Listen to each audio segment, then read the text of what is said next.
महाभारत का सबसे बड़ा छल। कौन था सबसे बड़ा धोखेबाज?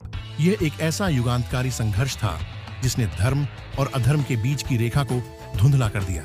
छल, कपट और रणनीति, क्या यही धर्मयुद्ध की नींव थी? कौन था इस युद्ध का सबसे बड़ा धोखेबाज? भीष्म, द्रोण, कर्ण, शकुनी या स्वयं श्री कृष्ण?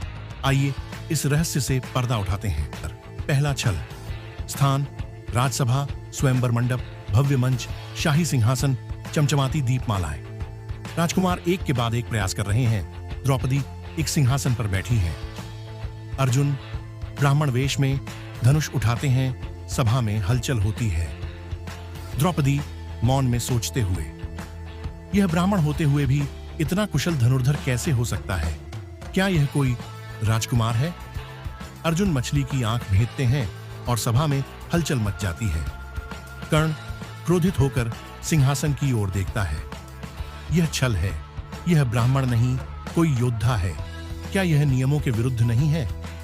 भीष्म और द्रोण विचारशील मुद्रा में देखते हैं। दुर्योधन कर्ण के कंधे पर हाथ रखता है। कर्ण और इंद्र का छल। स्थान: सूर्यास्त का समय। कर्ण नदी किनारे सूर्य को अर्घ्य दे रहे हैं। इंद्र ब्राह्मण वेश में आते हैं। इंद्र हाथ जोड़ते हुए, दानवीर कर्ण, क्या तुम मुझे कुछ दान कर सकते हो? कर्ण आदरपूर्वक इंद्र के चेहरे की ओर देखते हुए, जो भी मांगेंगे उसे देने के लिए मैं सदैव तत्पर हूं। इंद्र शर्माते हुए, मुझे तुम्हारे दिव्य कवच और कुंडल चाहिए। कर्ण मुस्कुराते हुए अपने कवच कुंडल को अपने शरीर से खींचकर अलग कर देते हैं। रक्त की धाराएं बहने लगती हैं। छाया में खड़े शकुनी और दुर्योधन मुस्कुराते हैं। शकुनी धीमे स्वर में, देखो, एक योद्धा को उसकी सबसे बड़ी शक्ति से वंचित कर दिया गया। युद्ध का शोर। अभिमन्यु अकेले चक्रव्यूह में प्रवेश कर चुके हैं। संघर्ष कर रहे हैं। अभिमन्यु तलवार चलाते हुए, घबराते हुए, मुझे अंदर जाने की विधि झांत है, परंतु बाहर निकलने का उपाय नहीं। क्या कोई धर्म की रक्षा करेगा?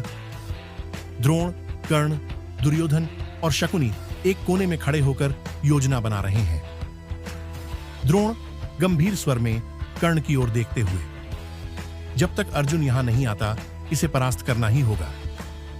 अभिमन्यु अकेले ही संघर्ष करते हैं, लेकिन अंततः छलपूर्वक उनका वध कर दिया जाता है। अश्वत्थामा का छल। बैक युद्ध भूमि, द्रोणाचार्य का शिविर। द्रोणाचार्य चिंतित मुद्रा में खड़े हैं। अचानक एक सैनिक दौड़ता हुआ आता है। सैनिक हांफते हुए, गुरुवर, अश्वत्थामा मारा गया। द्रोण अचंभित रह जाते हैं। उनकी आंखें फैल जाती हैं। श्री कृष्ण और युधिष्ठिर एक दूसरे को देखते हैं। श्री कृष्ण धीमे स्वर में युधिष्ठिर से, युधिष्ठिर, तुम सत्यवादी हो, बस इतना कह दो। अश्वत्थामा हथ। युधिष्ठिर धीरे से, अस्पष्ट शब्दों में, अश्वत्थामा हथ। धीमे स्वर में अपने पुत्र की मृत्यु की खबर सुनकर ध्यान मग्न हो जाते हैं और धृष्टद्युम्न उनका वध कर देता है। अर्जुन श्री कृष्ण के समक्ष खड़े हैं। उनकी आंखों में प्रश्न है। अर्जुन गंभीर स्वर में कृष्ण की ओर देखते हुए, केशव, यह युद्ध धर्म की रक्षा के लिए हुआ या अधर्म के सहारे धर्म स्थापित किया गया? श्री कृष्ण गंभीरता से, धीमी आवाज में, अर्जुन, धर्म और अधर्म की रेखा स्थिर नहीं होती। जब अधर्म अपनी सीमा लांघ जाता है तो धर्म की रक्षा के लिए चतुराई और रणनीति आवश्यक हो जाती है। यही गीता का संदेश है। क्या यह धर्म की जीत थी या सबसे बड़ा छल? सबसे बड़ा धोखेबाज कौन था? जवाब आपके हाथ में है। महाभारत के युद्ध के बाद जब धर्म की स्थापना हो गई तो श्री कृष्ण का कार्य इस धरती पर पूरा हो गया। लेकिन क्या आपने कभी सोचा है कि उनके जाने के बाद द्वारका का क्या हुआ? क्यों वह वैभवशाली नगरी समुद्र में समा गई? आइए जानते हैं इस रहस्यमयी कथा को। महाभारत के बाद श्री कृष्ण द्वारका लौटे, लेकिन वहां उनके यादव वंश में कलह बढ़ने लगी।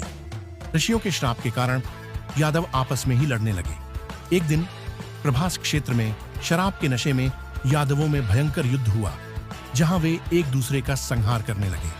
श्री कृष्ण ने यह देखकर समझ लिया कि उनका वंश समाप्त होने का समय आ गया है। जब श्री कृष्ण को यह आभास हुआ कि उनका समय भी पूरा हो गया है, तो वे वन में ध्यान लगाने चले गए। वहीं जरा नामक शिकारी ने उन्हें हिरण समझकर तीर चला दिया। वह तीर श्री कृष्ण के पैर में जाकर लगा। यह वही स्थान था जहां उनके जीवन का अंतिम अध्याय लिखा गया था। श्री कृष्ण ने जरा को माफ कर दिया और अपने लौकिक शरीर का त्याग कर दिया। श्री कृष्ण के जाने से पहले उन्होंने अर्जुन से कहा था कि द्वारका अब इस धरती पर ज्यादा समय तक नहीं टिकेगी। उन्होंने भविष्यवाणी की थी कि जब वे इस दुनिया को छोड़ देंगे तब समुद्र द्वारका को निगल लेगा। श्री कृष्ण के महाप्रयाण के बाद अर्जुन द्वारका पहुंचे और उन्होंने वहां के लोगों को सुरक्षित स्थान पर ले जाने का प्रयास किया। लेकिन जैसे ही वे वहां से निकले, समुद्र की ऊंची ऊंची लहरें उठीं और कुछ ही समय में पूरी नगरी जलमग्न हो गई। क्या द्वारका का डूबना इस बात का प्रतीक था कि जब धर्म अपने चरम पर पहुंच जाए तो उसे मिटना ही पड़ता है? श्री कृष्ण के जाने के बाद द्वारका का अस्तित्व खत्म हो गया, लेकिन उनकी गीता का ज्ञान और उनका धर्म आज भी जीवित है। द्वारका तो समुद्र में समा गई, लेकिन श्री कृष्ण की लीलाएं और शिक्षाएं आज भी करोड़ों लोगों के दिलों में बसती हैं। अगर आपको यह कहानी पसंद आई तो वीडियो को लाइक करें, शेयर करें और कमेंट में बताएं क्या द्वारका का डूबना नियति थी या यह सिर्फ एक संयोग था। Red flag.